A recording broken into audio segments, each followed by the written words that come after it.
Homeownership and You by Kurt Fawver. You find the door to nowhere on a Monday after a strenuous weekend spent moving boxes and furniture into your new townhouse.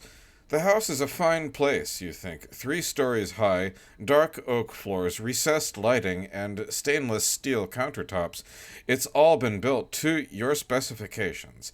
You even chose the siding on the building's face, an eggshell blue suggestive of clear skies and smooth sailing. You don't care that your house is surrounded by a forest of clones, painted up in marginally different colors and hues. You don't care that the drive from your house's development to work takes 40 minutes.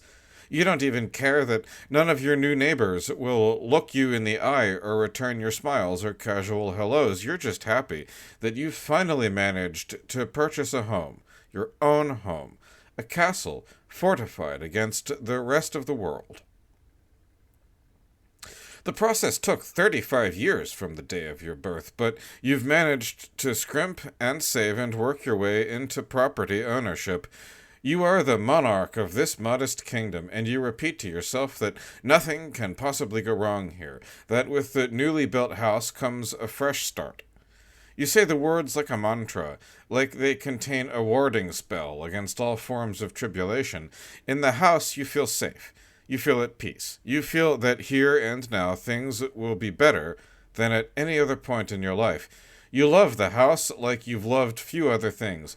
You see yourself in the house in you. The choices you've made to grow your bank account and expand your number of duties at work rather than grow your family and expand your circle of friends have finally paid their returns. You've lived a lonely life, a life in search of a tangible all-American dream, the house.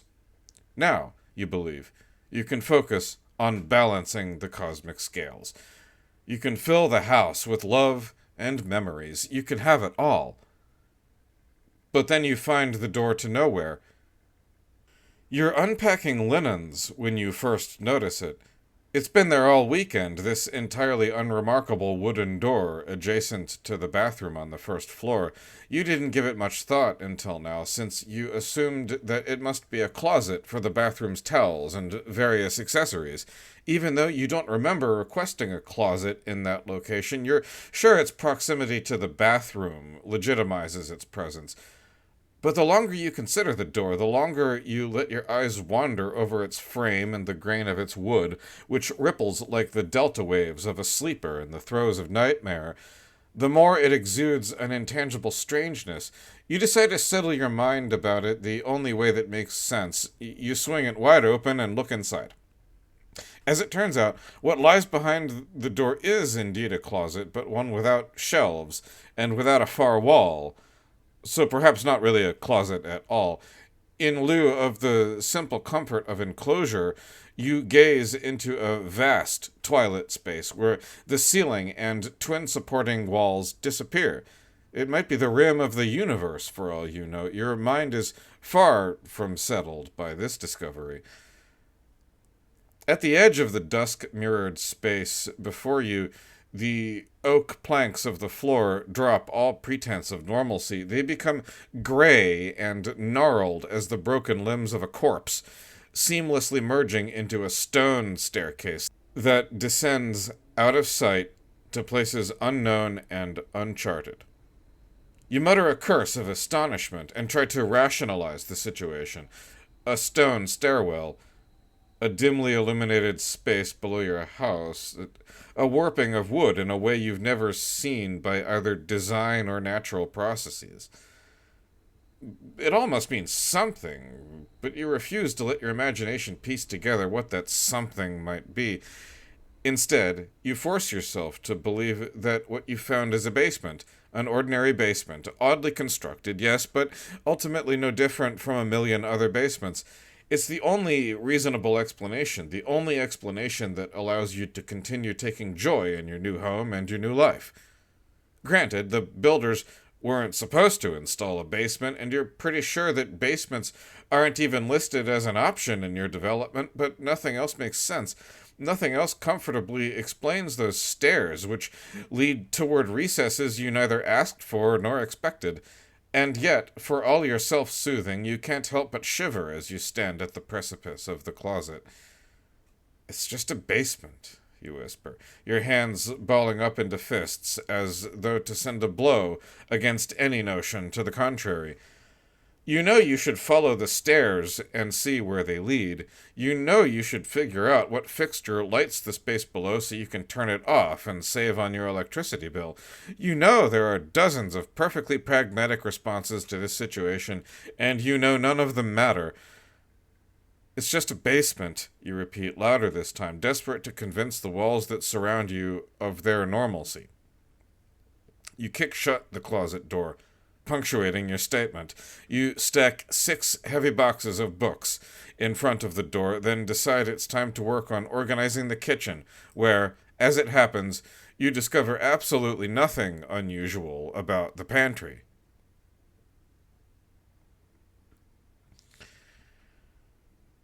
A week passes, but you don't move the stack of boxes from their blocking position. When you're not at work, you're busy managing and decorating your new home.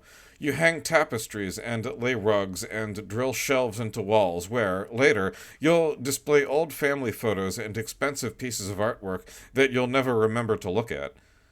You paint rooms and position televisions and organize your spice rack by alphabet. For hours at a time, you forget about the closet.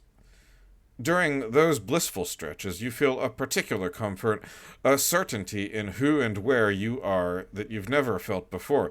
You've toiled long hours and often thankless jobs to afford this house. For years, you've made sacrifices so that you might be able to invest in the impossible dream of real estate. You don't come from a background anyone would confuse with wealth, but you were raised with just enough privilege that the notion of boxing out a tiny parcel of the earth no one but you can control seems the height of success. It's foolish to attach so much security to a concept as tenuous as homeownership, you sometimes muse, but if foolishness is the price of contentment, then you're willing to foot the bill, just this once. By night, you sequester yourself on the second floor.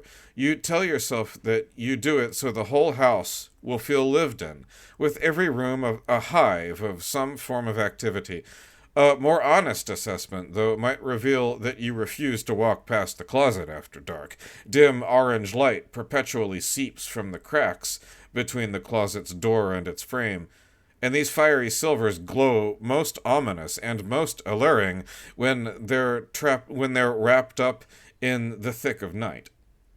You therefore avoid the closet while it bathes in shadow, as you're unable to guarantee that your curiosity won't betray you if you stray too near.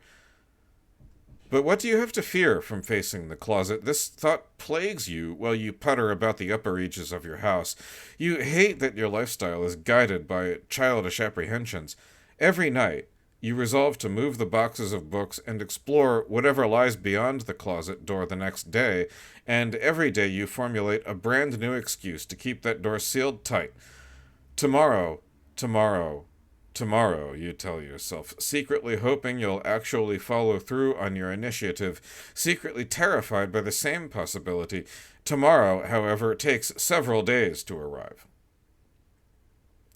During one of your evenings in seclusion, exactly 2 weeks after you moved into your new townhouse, you first hear the announcer behind the closet door. You're swaddled in bed, reading a megalithic novel, Stephen King fare or something similar. When it happens, a muffled sing-song voice drifts into the room from nowhere. It recites a string of words in a rolling foreign tongue, crackling at its edges like an FM radio station barely caught on a breeze. You assume the voice must be leaking through your walls from a neighbor's television, so you pay little attention. But the voice doesn't stop. It keeps repeating strange syllables, sometimes in discernible patterns and sometimes seemingly at random, until long past midnight. By 2 o'clock in the morning, you've reached your limit. You jump out of bed and stalk toward the wall facing your neighbor's house, ready to sling profanities. But as you move closer to the wall, you realize the voice isn't bursting from a set of speakers next door. Instead, it's carrying up from the floor, up from whatever uncertain expanse that lies beneath you. Hot bristles of panic brush your chest, your cheeks, the back of your neck. Your feet shuffle forward without your consent, your thoughts lagging several seconds behind the rest of you. You descend to the ground floor and approach the closet. The light from within slices through the door frame in fierce beams, searing the hallway and chasing away all vestiges of darkness. On the other side, the voice echoes through its lilting roll call. It sounds no louder than when you were upstairs, which seems somehow wrong. You reach out and touch the doorknob, a decision you instantly regret. Stilettos of icy pain slash from your fingertips to your chest. With an unkind expletive, you leap away from the door and cradle your offending hand in your armpit. Though you don't know it yet, 3 of your fingers are frostbitten. The temperature of the knob has to be magnitudes below 0, but it makes no sense. You feel no frozen wind blow through the cracks where light pours out, and the hallway in which you stand remains the pleasant 72 degrees Fahrenheit you've set the house's thermostat to maintain. Your basement, if basement it is, must be leaching heat from the air. The idea strikes you as equally absurd and unnerving. You wring your injured hand and consider calling the police. But what would you say? This is a home invasion perpetrated by the home itself. You consider calling a priest, but for what? To exercise a loudspeaker? Your sane options are limited. Eventually you decide that the best course of action is to record the voice, so that later you might be able to run it through a translation program. At very least, a recording will vindicate your experience of this strangeness. Standing before the closet, you cue up the camera on your phone to record. Until this moment, you didn't even realize that you'd grabbed your phone from the nightstand beside your bed and had been squeezing it like the hand of a trusted lover. You wipe your sweaty palms on your shirt and press the Take Video icon with a quivering thumb. For the next 2.5 hours, you wait by the door, recording, filling your phone's memory with Delphic overtures. When the voice finally falls silent and the blazing light dims, you end your work and float back to bed, your confidence temporarily restored. You've contained the door's mystery in the pulses of technology. Now it's simply a matter of exploring that mystery on your terms. Tomorrow, you promise yourself, you'll call your realtor about the basement and maybe, just maybe, take a brief jaunt into it. Tomorrow, you insist. You'll invite some people from work over for a housewarming, try to make some friends, maybe even find a lover, and make the house feel fuller. Tomorrow, tomorrow, tomorrow. Always so many plans for tomorrow. The remainder of the night, you dream about nothing at all.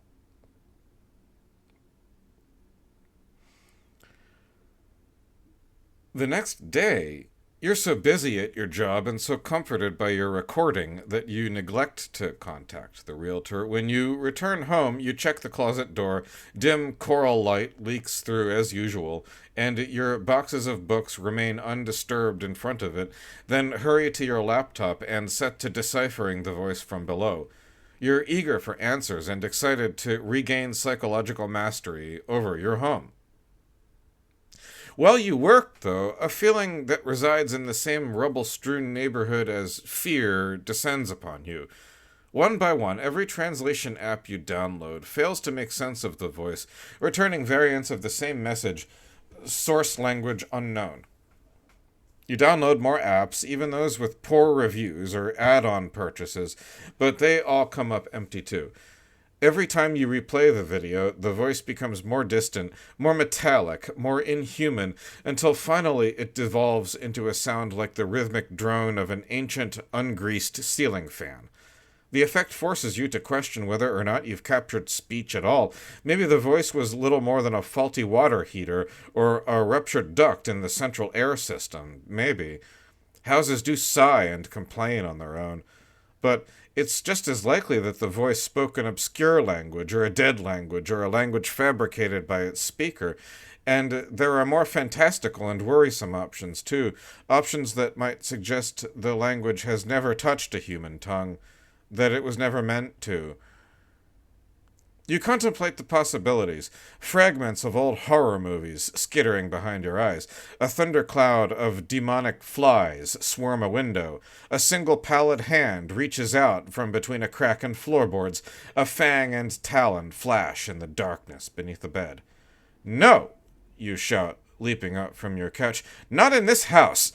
Not in my house!"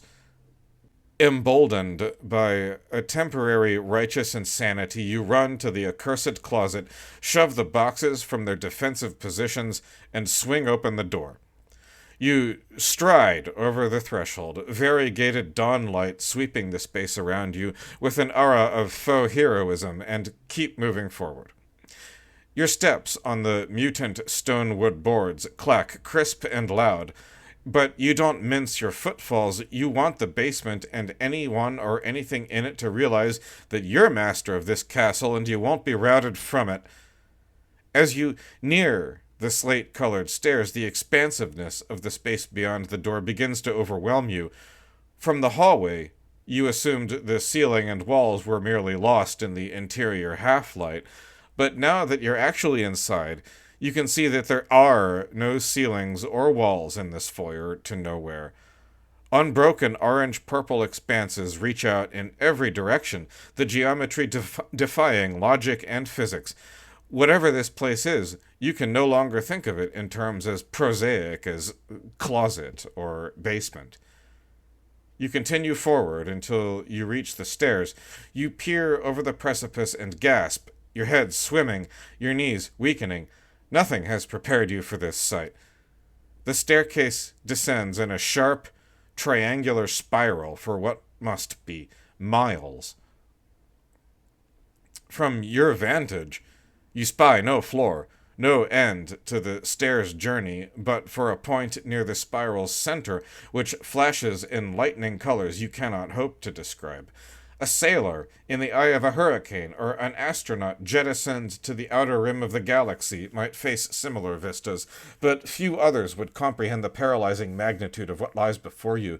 You forget to breathe. You forget to blink. You forget your name and the names of everyone you've ever loved, though one slip might mean an eternity as a cluster of bones hurtling to nowhere.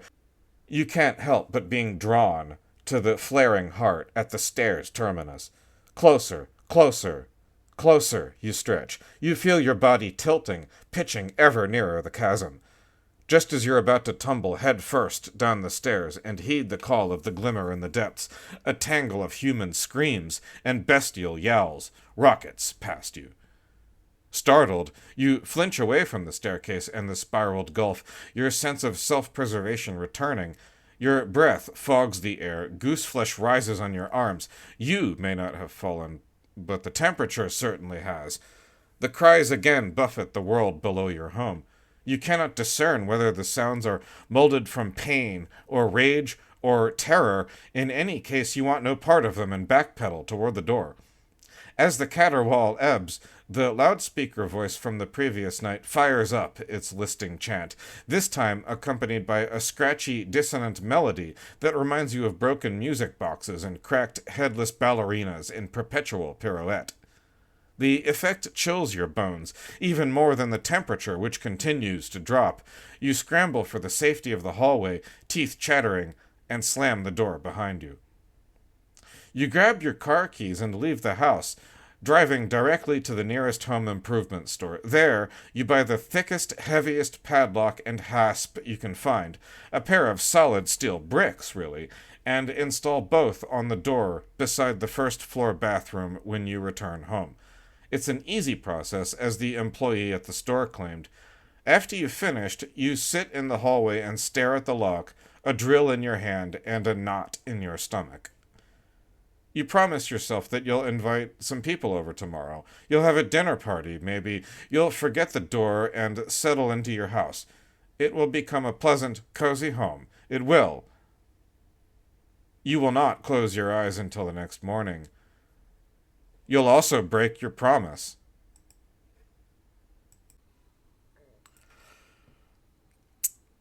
The screams and the music haunt you. They seep into your nerve fibers and fog your thoughts. They cause you to jump at honking car horns and television commercials with high pitched jingles.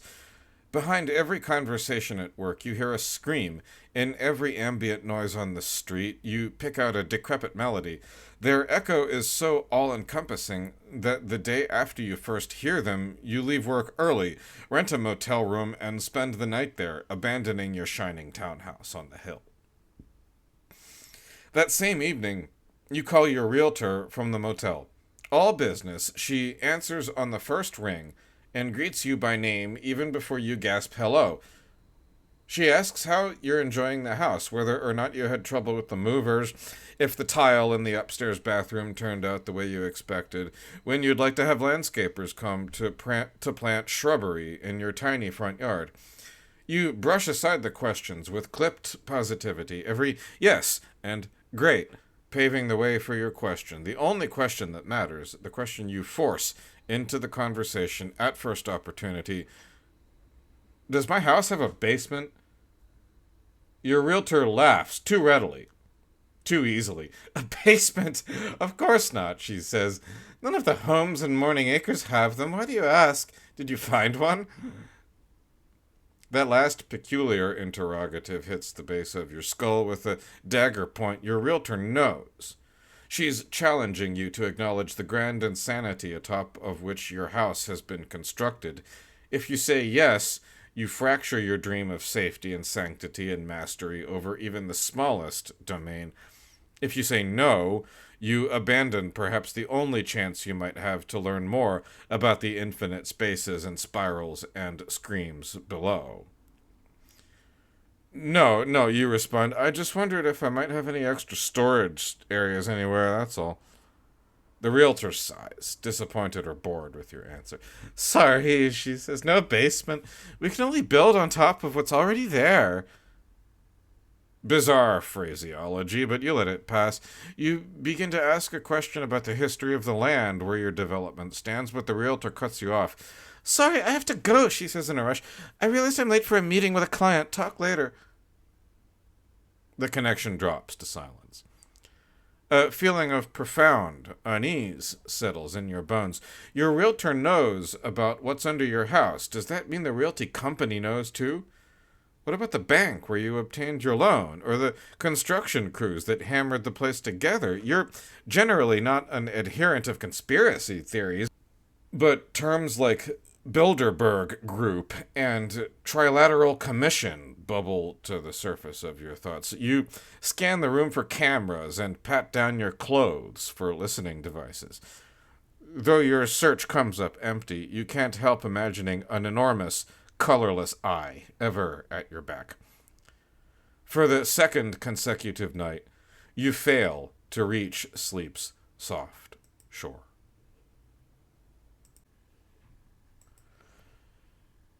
The next day, you call off work and decide to enlist the steady hand of technology in your effort to reclaim your home. At the nearest hobby store, you purchase what the manager assures you is the most user-friendly and damage-proof drone available on the market. It records video to any synced wireless device and can be operated at a distance of nearly 1 mile, so it's the perfect proxy for exploration of the dizzying staircase. You simply have to learn to fly it. The rest of the day you spend figuring out how to control the drone. It's far from easy, but after 5 consecutive hours of practice and a slew of crashes, you seem to have a handle on the basics. Your patience is worn too threadbare to wait and gain more experience with the tiny craft. So, as soon as you can pilot it without immediate threat of its demolition, you crack open the door to the pit and sneak it through. You fly the drone parallel to the staircase, the drone's camera trained on the stony decline itself rather than the spaces surrounding it. You move forward slowly, carefully, as though the fate of the drone will betide your fate as well. At first, you see nothing unusual, just gray stairs and the distant flicker of light from the eye of the spiral. Then, on the 61st step, you've been counting them, you spot a yellow object. You fly close to the object and steady the drone, heart beating in accelerando. The drone's camera autofocuses on the object and it gains sudden definition. There, on the 61st step, lies a construction worker's helmet, sliced into two halves, one crossed atop the other. A single drop of coagulated blood sticks to the helmet's brim. But otherwise there's no obvious remnant of the tremendous violence that must have been required to shear a hard hat in two. The uncomfortable idea that you're on the verge of treading into horror movie territory scratches at the back of your mind, causing you to let the drone hover for a few moments. You shake off the thought and push deeper. This isn't a horror movie, this is real life, and at this exact moment you'd prefer not to ask yourself what makes the two so very different. At step 99, the drone finds another object, a mud-encrusted, undressed baby doll with its eyes gouged hollow and its ears cut off. You won't allow yourself to contemplate what the doll's presence might entail, or what evidence of a child in this place might mean. So you keep delving. At step 135, you discover a plain, cornflower blue dress, its neckline and hemline both shredded as though chewed by the titanic teeth of industrial gears spinning furiously within the head of a mechanized monstrosity. A single crimson streak, like a brush stroke from a lethal painter, stains the stone the dress is crumpled upon. At step 179, you find a fingernail and a gold ring twisted into a Mobius band. At step 202, you find a shabby sandal with a small mound of what appears to be ash piled inside it. At step 251, you find a gnarled tree branch and a partially shattered glass eye. At step 280, you find a black and white photograph of an empty bedroom. Your empty bedroom, with an enormous, blocky shadow looming over the unmade bed in the center of the picture. Here you pause. Stumbling upon a museum of artifacts from unnamed holocausts turns your stomach sour, but seeing your own bedroom tossed in amongst those artifacts drives an icy spike from crown to toe. You shiver, wondering when the photo was taken, what might cast such a box-like silhouette, and whether there's someone or something in the bedroom right now. The shiver passes through you again and burrows into your bones to nest and spawn smaller tremors. You've seen enough. You aren't master of this situation, and you know it.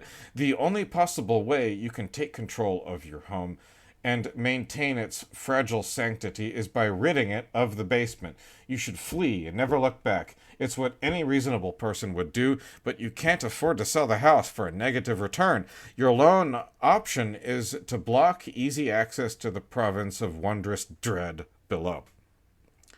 Tomorrow, you whisper. Tomorrow it's getting shut away. You sleep on your couch that night, and even though the loudspeaker voice and its rusted music rattle through their incomprehensible messages for several hours, you prefer that sound to the shuffling of heavy feet you swear you hear from the second floor.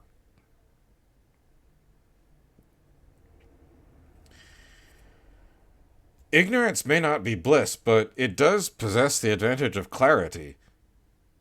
You can think of nothing other than your physical labor as you hammer nails into the dozen boards that now block off and cover the door to nowhere.